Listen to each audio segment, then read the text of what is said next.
一邊係喺度排隊碌卡搶貨，一邊係老業主拉橫幅維權。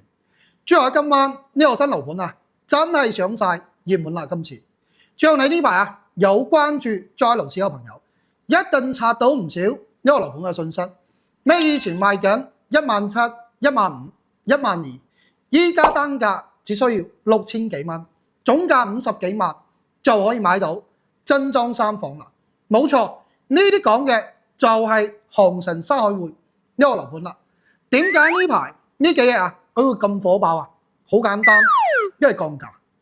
呢度注意啦，佢降嘅唔係降少少啊，而係由一個禮拜前賣緊嘅12000到15000，依家直接降到6000幾到9000幾，可以話係一次過降咗40%，亦都係珠海今年降價幅度最大嘅樓盤。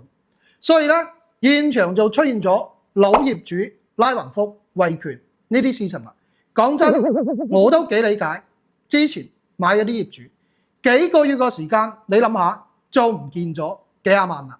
所以咧，大都喺度建議，如果你真係要喺珠海買樓，盡量唔好去掂嗰啲冷門盤，尤其係一個月啊連3、5套都賣唔出去嗰啲，因為咧掂親一定買贏。